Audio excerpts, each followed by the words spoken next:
So, hi, thank you so much for joining me, and thank you for everyone who will be watching. I'll just start by explaining what is Hugger Group. So Hugger Group is an app. Our goal with this app is to make mental health care affordable and available for everyone. And so we created these awesome support groups where you can connect with other people and feel less isolated and less lonely. And with these talks that we're having this month, we're trying to break the stigma around mental health and raise awareness. And one very important topic is obviously OCD. So first of all, thank you so much, Katie, for being here. So Katie is someone who is living with OCD. She's extremely brave, and she decided to take her experiences and use it to educate others. So thank you for your bravery and for agreeing to talk to us. And I'm sure people will learn a lot from this. And so it's going to be good. Thank you very much for inviting me. So this is, I've been doing advocacy on Instagram for a while, and this is the first time I've branched out to doing an Instagram Live and to really have my face shown. So I'm excited to try something new. Yeah. And to reach more people. It's amazing. So. Exactly. You have like a very, very good page, and I think you already reach a lot of people with it. And if you haven't checked out her content, it's amazing, and you should totally go do it. Oh. So the first question I have for you, as we talked, is OCD has become such a common expression, such a popularized term, with people using it without really knowing what they're talking about. So for people who don't know what obsessive compulsive disorder is, could you explain it to us and how it differs from common perfectionism, which is, I think, the biggest misconception? Sure. I'd love to. So I think actually it almost is going to help to work backwards through the name, right? So the name is obsessive compulsive disorder. So let's go word by word backwards. So for anything to be diagnosed as a disorder, it means that there are symptoms that are either internal or external that are causing significant problems in somebody's life.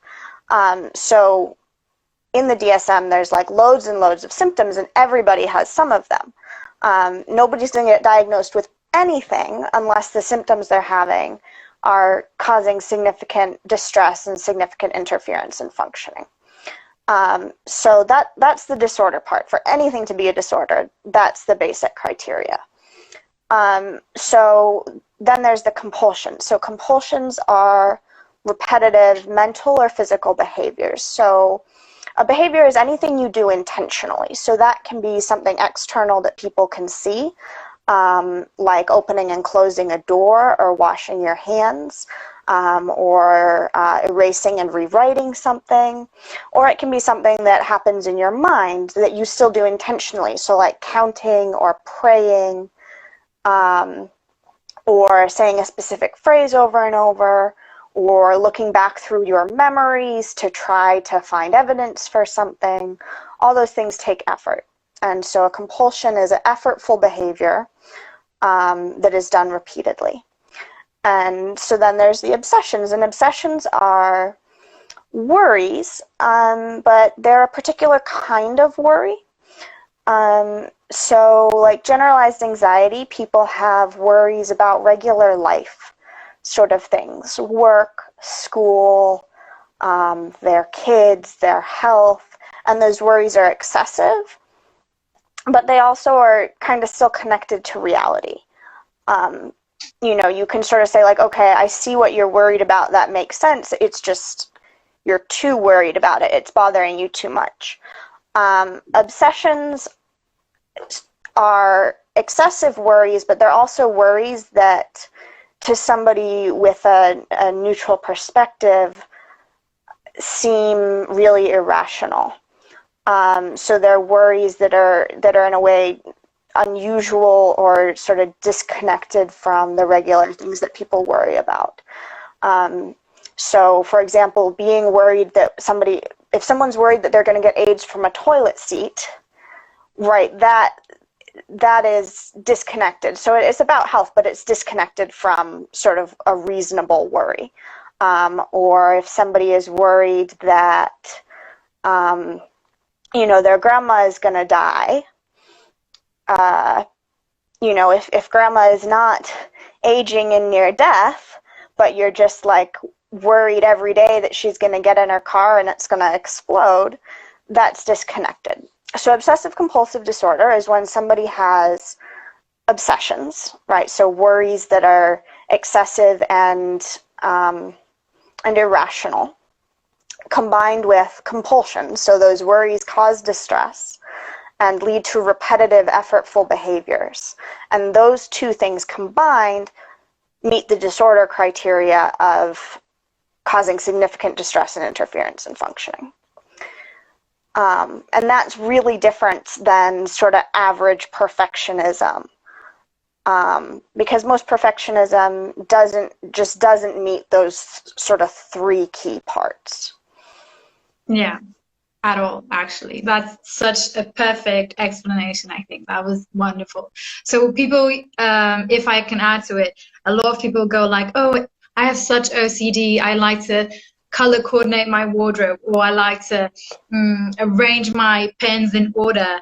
And sometimes when people ask me, do you think that's OCD? I would say, does it interfere with your life? If you couldn't do it, would it cause extreme stress for you? Mm-hmm. How would you feel if you couldn't do that specific behavior? If it would be fine, then it's not OCD. Yeah. It's just something that you like to do, and that's fine. And Yeah. OCD is also fine, but right. they're Well, different. and I used to get very on edge when people would say, oh, I'm so OCD, because I would feel like, well, they're not.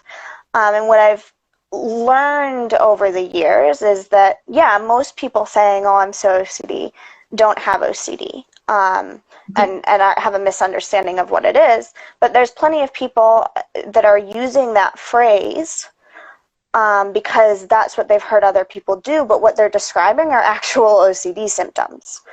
And I look back on my experience in high school and middle school. I had friends and peers saying, oh, Katie, you're so OCD, for years before I got a diagnosis. And I could see myself, that there would have been a possibility that I would have described some of the behaviors and said they're OCD without having the understanding that actually it is a real disorder and that there is treatment and I need help for it. So now I tend to act as if when somebody says they have OCD that they actually do, but pretty quickly if I say, oh, I do too, have you tried therapy? Have you tried medication? It sucks when mental illness interferes with your hobbies. Most people who are not trying to talk about mental illness will backpedal really fast. And the people that are experiencing real distress will feel really seen and recognized because, they were making a joke about something that's really serious to them and somebody saw that it was really serious. So that's my strategy now. I mean, that's not everybody awesome likes advice. it, but that's okay. No, but I think that's an awesome advice. I think it comes down to, obviously, it's important to start a dialogue about it. So what you're doing there, either the person has it and you're helping them, or they don't, and then maybe they will ask you, then maybe this isn't OCD. What is OCD? And then you can educate them on it. So I think it's great to start a dialogue. Yeah. And just coming off of what you were saying, your first symptoms, could you tell us a bit about when you first realized that you might be living with OCD? Yeah, so I was always a really anxious kid. And I think when I was in early elementary school, I was just having more sort of generalized anxiety worries. So the worries I had were excessive and I was really stressed out, but there weren't really obsessions or compulsions. And I was really perfectionistic about schoolwork, and I was super socially anxious. And at some point in 4th or 5th grade, I started having symptoms that really meet the obsessions and the compulsions kind of description. And so the first two that I remember that stand out looking back as, wow, okay, that wasn't a typical anxiety sign, was I was really afraid of looking preppy. And preppy was my word for like sexy, but like that was what I called it. And so I had really strict rules about what clothing I would wear. And then I also got really concerned that I was going to slouch, and if I slouched, I would be a slob. So I had this compulsion that I did all the time of if I could stand up, I would, because if I'm standing up, I'm less likely to be slouching. But if I was sitting down, I would sit on the very, very, very edge of the chair with my back super straight so that I could be certain that I wasn't slouching. And I remember many conversations. I have 3 younger brothers that are pretty close to me in age, and we'd be in the car, and I kept my seat in the car at like the first like spot it would stop when you were ratcheting it up. And it really was at an acute angle. But I still didn't want to touch the back of the chair, so I'd sit like on the very edge and like try to, I'm sure my seatbelt would not have worked if we'd gotten in a car accident. And we would be like driving to Massachusetts, and it would be a 6-hour car ride, and I'd be there perched on the edge of the chair, like I'm not going to touch the back of that chair.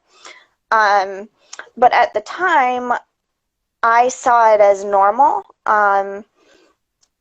So in elementary school and in early middle school, it wasn't something I was trying to hide, but it just didn't occur to me that it was something I needed to tell anybody about.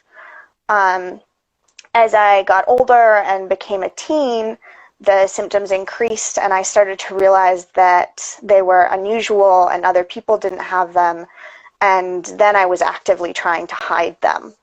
I had really long bedtime routines and wake-up routines. By 9th grade, I was waking up at 4 o'clock in the morning to get ready for school every day. And I was very secretive about them.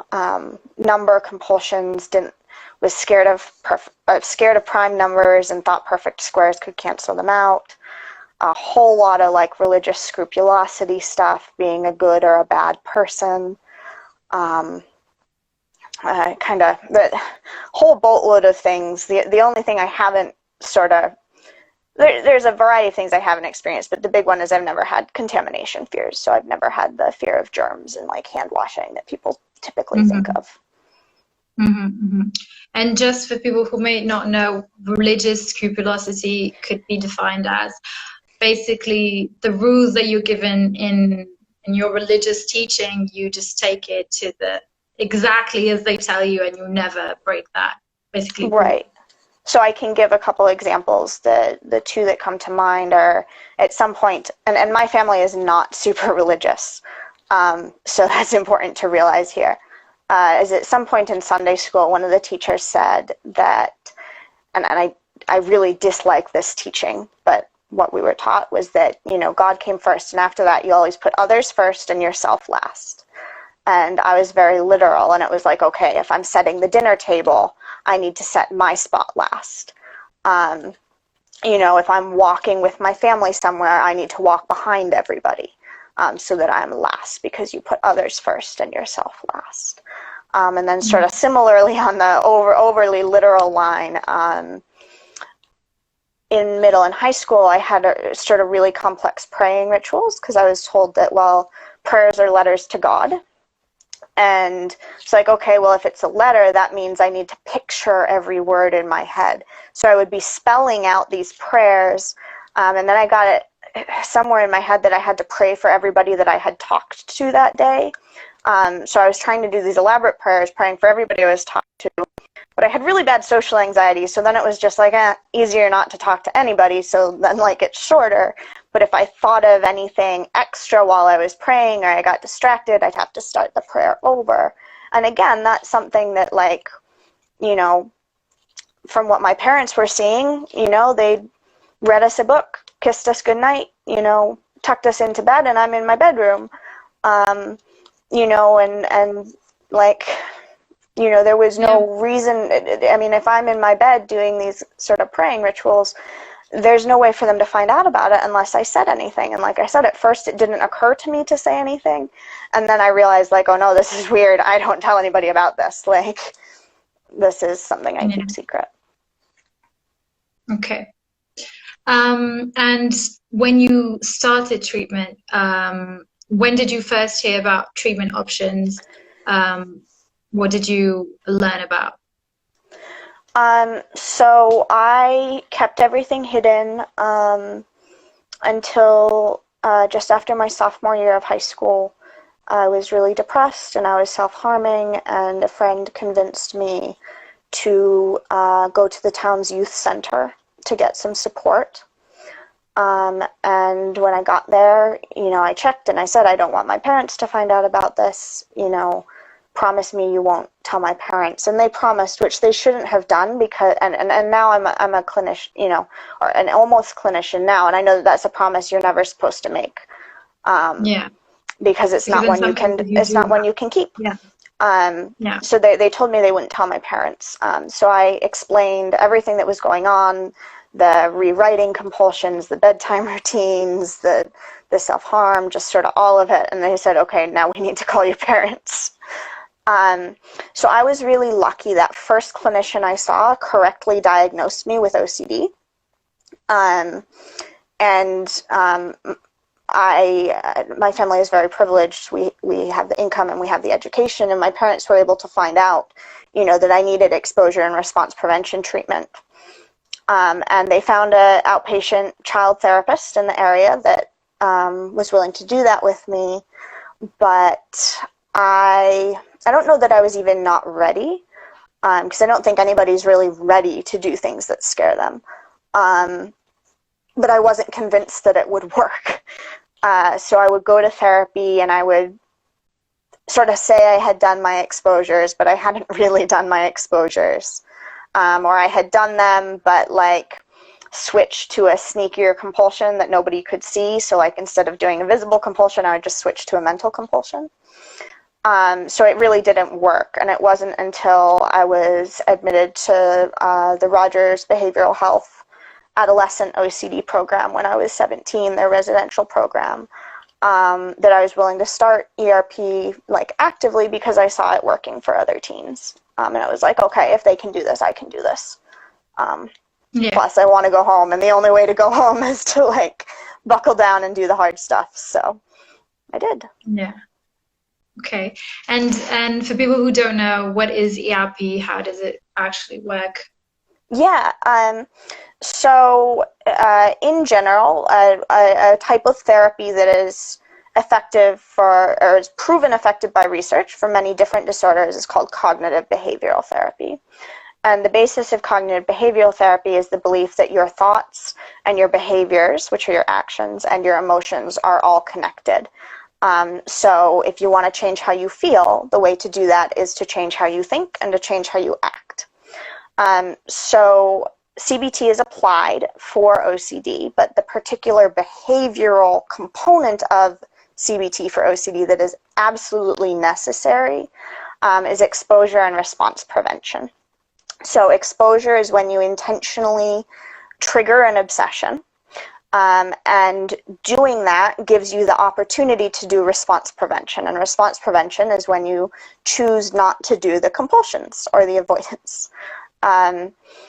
And that's really uncomfortable, right? That people do compulsions because they give you temporary relief from the distress that the obsessions cause. Mm-hmm. So when you do an exposure and you've triggered the obsessions, choosing not to do the compulsions means choosing to feel the distress. And what usually ends up happening is that the distress eventually fades away.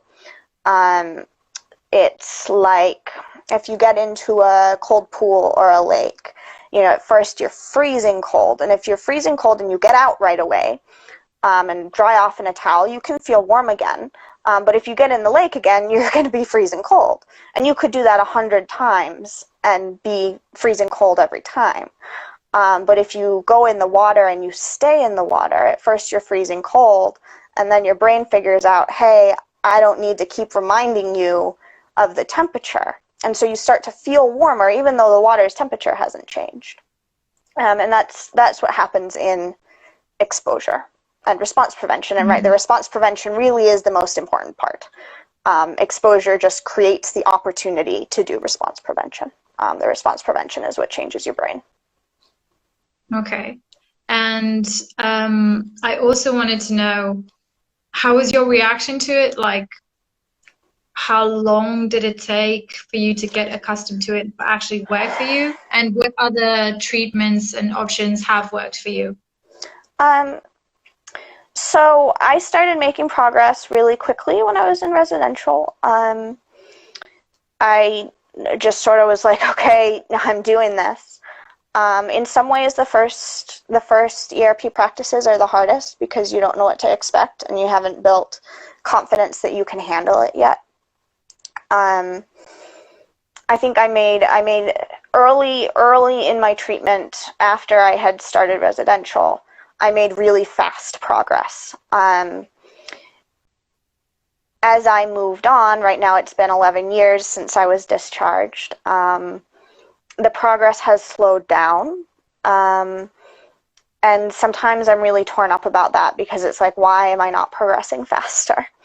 And I think some of it is just the symptoms I'm working now are ones that have been with me for a long time. They're ones that, in a lot of ways, I wasn't even willing to mention when I was in residential treatment because they were so scary. So we couldn't treat them because I didn't tell anybody about them. And I have other things going on in my life now, right? My life is not centered around OCD treatment. My life is centered around graduate school and my job and things that I enjoy. And yeah, that means I have to do exposures so that I can continue with those activities. But the driving force in my life is not treatment anymore. So the progress is slower, but it's still happening. And that's really Yeah. awesome. Yeah, and that's still okay, and it's something that people should know. Sometimes it's faster, sometimes it's slower. It doesn't mean it's not. I mean, as long as you keep Mm-hmm. evolving, I think it's great. I also wanted to ask what other types of treatment have worked for you, just to raise awareness Yeah. around those options. So cognitive therapy has been really helpful. So in cognitive therapy, so cognitive is like thoughts. You learn about thinking patterns that lead to feeling distressed and that are often inaccurate to reality. And so those are called cognitive distortions or thinking traps. And when you can spot the pattern and name it and realize that it's not helping you, then you can work on changing it. So that's been really good. And lately, I've been trying to learn about a lot more about acceptance and commitment therapy, which is about changing the way you relate to your thoughts and your feelings. And it involves a lot of mindfulness. But I don't feel like I am knowledgeable enough about that to really give a good description of it. I've never done it with a therapist. It's just something I've read about. Cool. Um, do you have you ever tried support groups? I know we've talked about that, and did they actually help? How do you feel in that environment? So I have. I lived in Boston for 2 years after my undergrad degree, and I was working, and I found a really wonderful support group in Cambridge that I went to for a few months and was really, really loving. And then they asked if I would want to facilitate it. So I alternated weeks. So I would facilitate. We had 2 sessions a month, and I would facilitate one of those. And that was a really wonderful experience. We were really lucky because McLean Hospital has an intensive OCD program and is right near Boston. So pretty consistently, at least half the group of people who showed up would be people who had already done intensive treatment. And that meant that we would sort of have a quorum of people who understood how OCD treatment works and understood how to avoid the real major pitfalls of support groups for OCD, which is reassurance seeking. And that was really wonderful. I have missed it very much since moving to Cleveland. I've tried some online support groups and pretty quickly decided they weren't for me, mostly because it was people seeking and providing reassurance, and that's compulsions. And if you're using a support group to do compulsions, everybody in that group gets sicker, not better. Yeah. And were these support groups moderated by a psychologist or just people with OCD? The one in Boston was a peer-led support group, so there wasn't a psychologist there. The ones online that I was in were just peers, so there was nobody moderating them. And I think that was why, like, even the peer-led Yeah, support group, somebody was identified as the facilitator to keep things on track. And in the yeah, online support groups, like on Facebook, I think there's often sort of nobody's in charge, everybody's just doing whatever they want, and that meant yeah. that the reassurance kind of ran rampant. Yeah, I think that's true for most support groups. You usually need to have someone who at least is in charge of moderating, or if possible, like a clinician, because it will keep you from going into those pitfalls and just creating a group that isn't helping. It's just Mm-hmm. making people stay the same. Um, Okay, another thing I wanted to talk about is the dialogue with friends and family. So I know that talking about OCD most times or many times, just talking about it can be triggering, but I wanted Mm-hmm. to know if you know of any, like, does talking to people in a safe environment ever help? And if so, how should you do it? And how should people react to it? Okay. So, I do want to validate that, like, talking about OCD symptoms can be hard. And often that is because people with OCD, myself included, have a cognitive distortion. So there's our cognitive therapy called thought action fusion. And thought action fusion is when somebody believes that thinking something or saying something either makes the thing more likely to occur, or is morally equivalent to doing the thing, right? So if you're afraid that even thinking your obsession will make it come true, then it's really hard to talk about it because you think even more that saying it's going to make it come true. So it becomes an exposure just to talk about it. In having conversations, I think it's something like with all exposures, the more you do it, the easier it gets. And you have to figure out how to talk to yourself about it first before you figure out how to talk to other people. In general, if I want to talk about OCD to other people, my preference is always to do it in multiple conversations. I think I'm going to sit you down and have this giant heart-to-heart about, like, my mental illness usually doesn't go so well. Whereas many smaller conversations over time does, because it feels a lot more natural, and it makes it not like this giant big deal that, like, you don't know how to respond to. It's just, yeah, this is part of my life. And people comprehend information better in smaller amounts. I'll always Yeah. have resources to give them so that I don't have to do all the explaining, right? It's totally okay to say, you asked a really great question. I don't know the answer to that. So, like, here's a place you can go to find out more. And just the more relaxed I am, the more relaxed the other person will be. Yeah. Yeah. And what would you recommend? For example, I would recommend family and friends to, if you think someone is living with any kind of mental illness, educate yourself on that. Like, if Mm-hmm. you think that person wants to talk to you about it, listen, and also try and search for information, and then maybe approach them with the information. Is this true? Does this happen Yeah. to you? How do you feel about it? How would you advise family and friends, and how would you have liked your family and friends to respond to you when you were coming out with it, when you were talking about it? I think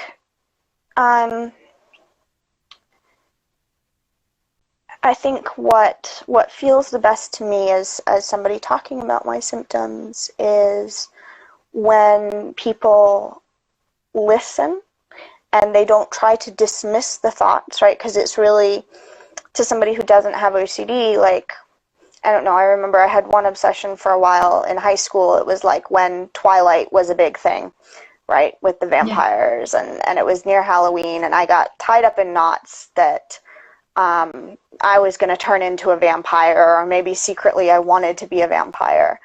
And I got really scared of having any kind of like water on my lips because it would remind me of blood. And so like there I am, I'm trying to like drink only from a straw. And I was like thinking my mom's not going to notice this. And like she was like, what are you doing? And so then it's like, okay, well, I have to explain that like I'm afraid I'm going to turn into a vampire. And to somebody without OCD, that sounds absolutely ridiculous. And looking back, I can see that it is absolutely ridiculous, but it was really real to me. So it meant a lot that my mom didn't say, oh, well, that's a silly thing to worry about. So that's sort of one extreme that needs to be avoided, is just dismissing the symptoms or saying, oh, don't worry about that. That's, it's not a big deal. The other side that needs to be avoided is the other person getting really distressed about it. Because if I talk about a symptom that's really upsetting to me, and then the other person becomes upset, it feels like, okay, now I have to manage your feelings in addition to my feelings, and you've reinforced my belief that this thought is horrible and unacceptable and a sign of something terrible. And recovery is about realizing that thoughts are just words and pictures in your head. So if somebody else treats the thought like it's, an asteroid hitting the Earth, it's much harder for me to go back to, this is just words in my head. I can choose what meaning I make out of them or not. So just stay in the middle, I guess. Exactly. Like don't find a balance between, don't panic about it. Yeah, validating, don't panic about it. Yeah, of course. I mean, obviously, if someone panics about it, it just makes the conversation harder. And the idea is to raise awareness about it and to talk about it. Yeah. So, and I mean, and it's totally okay for the other person to say, I don't know anything about this. Yeah. The other thing I think is really important if you're in treatment already is that when you talk to people who care about you and who you interact with a lot, is that you explain specifically what they can do to help you. Often people, when someone we love is in distress, we want to take that distress away. And so often people's first thought of how to help is to facilitate avoidance or facilitate compulsions, or to give reassurance. And all of those things, while intended well, will actually harm the person with OCD. So I know when I tell somebody about my OCD, I have to give very clear instructions about what actually will be helpful to me, and that, if I ask you the same question over and over again, I need you to not answer it. Or, you've noticed that I have only eaten cereal in the college cafeteria for a week, and that's because I'm scared of standing in line for whatever reason.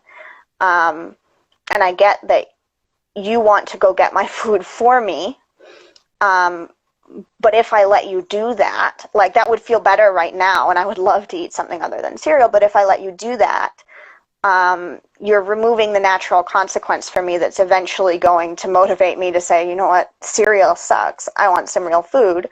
I'm gonna go stand in this line that I'm scared of just because I want something else. And that is usually not people's intuitive response of way of trying to help. So I have to teach them what I need them to do. Yeah, that's amazing advice. Okay, and the last question is, as I mentioned earlier, your page has really great content and it's so educational. And I wanted to know what motivated you to take your own experience and bravely use them to educate others on Instagram and also on YouTube, where you also created content. Yeah, so I think, kind of like I said, at first it's hard to even talk to yourself about the symptoms. And then as you get comfortable talking to yourself and maybe talking to your therapist, you can begin to build confidence talking to your family and friends. And if you choose after that, you may start to build confidence talking to people sort of outside your immediate family and friends. And that's the process that happened for me. I started going to the OCD conferences, and then I got invited to be a speaker about being a young adult in school with OCD, and so I did that. And so I sort of gradually got comfortable talking to groups of people about my OCD and really got empowered to educate people. And then I sort of moved on to making some some YouTube videos. And at the time, I really didn't want my face on them. Because I really wanted that anonymity, and to be able to choose who I share my story with, and how I share it with each of them, because different people, it's okay to share different things with different people, right? You have different relationships with each of them. And it is your medical history, so, you get to choose who you share that with. And so I was making these YouTube videos, and I was doing them out of like little foam pieces, and they didn't look very good, and they were super time intensive, and not very many people were watching them. And my roommate kept saying, "You should try Instagram, you should try Instagram, you should try Instagram." And so finally she convinced me to try Instagram. And at first I was like looking at what was on Instagram, and I was seeing sort of three kinds of posts, when I searched hashtag OCD. And the first kind of post was like hashtag obsessive coffee disorder, hashtag obsessive Christmas disorder, oh, take this OCD test on BuzzFeed, kind of things that really were not about OCD at all. And then there were some people with OCD and some allies saying, oh, those posts that are like, oh, hashtag OCD, take this quiz on BuzzFeed, those aren't really OCD, and you need to stop stigmatizing it, and you need to stop trivializing it, and OCD is bad and horrible and ruins people's lives, which is also true, and I don't have any problem with that. And then there were some therapists talking about OCD treatment. But what I didn't see were any accounts that were showing what day-to-day life with OCD was like, or what day-to-day life doing OCD treatment was like. And I just thought, I wasn't willing to do treatment until I saw it working for other people. And I was incredibly lucky to have access to residential treatment where I could see it working for other people. And I know that most people don't have that. And I don't want other people to get to the point where they need residential treatment, right? The earlier you start treating OCD, the better the treatment works. And so it was like, okay, maybe my niche will be making an account that shows doing exposure and response prevention, and that'll be my thing. And so I started doing that, and it just grew and grew. I found sort of my creative voice and a storytelling voice. And I never anticipated, I'm at like 5,200 followers, and it's been about 2.5 years, I think. And I never anticipated that would happen, ever in a million years. I thought, well, maybe I'll get to 100 people. And it just kind of kept growing, and I've gotten a lot of enjoyment from it, and it has become, in a way, my support group, because I don't have one, like a in-person support group, and it's become a way of documenting my exposure successes as well, and keeping myself motivated to keep doing the hard things and experiencing uncomfortable feelings, with the knowledge that feeling those feelings now will reduce the amount of uncomfortable feelings I have later on. So, and I'm still getting comfortable, right? This is the first time I've done an Instagram live, and it's going to be on YouTube, and that I've shown my face, so I'm still gradually getting comfortable expanding my voice more and more, and that's not something anybody has to do, but I think it's a good example of how, when you step outside your comfort zone again and again, your comfort zone grows. And that's what it takes to live a big, enjoyable, meaningful life, is to keep your comfort zone growing instead of shrinking. And when we have OCD, if we are not growing our comfort zone, it is shrinking. It is constricting around us fast. So expanding it has to be intentional. Yeah. Well, Katie, I must say this is very inspirational for me. I see people clapping and commenting on on the comments that it's also been inspirational for them. I think you are terribly brave. This was amazing.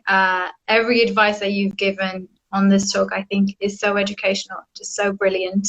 So thank you so much for stepping out of your Yeah. comfort zone, coming to do this. I think it will really help a lot of people watching it. And just thank you from the bottom of my heart, really. Thank you so much.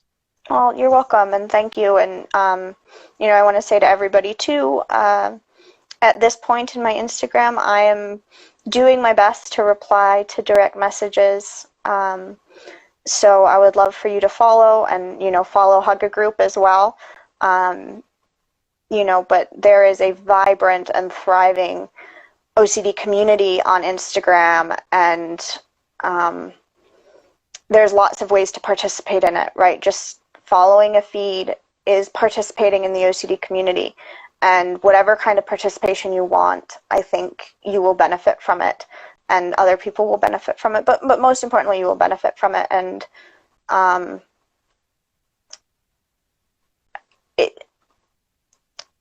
I think people are worried about joining the community because it's like, what will other people think, and what if other people see me, and things like that. But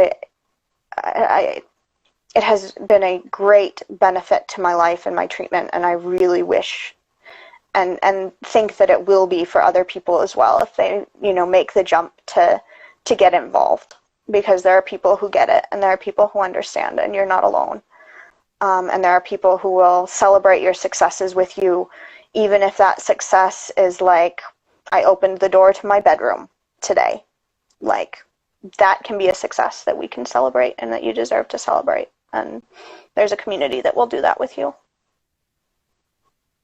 Yes, that is so true. It's so amazing to hear you say that. Yeah, and I agree with that 100%.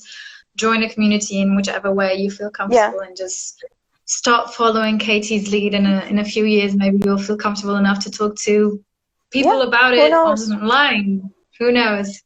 Well, thank you so much again. We ran a little bit over time, but for a good reason. And yeah, go follow her page. It's amazing, and we'll stay in contact, Katie. Thank you so much. Well, all right. Thank you. Bye.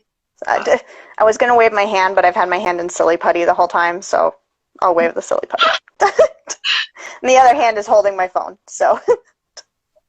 Cool. Multitask. Yeah. All right.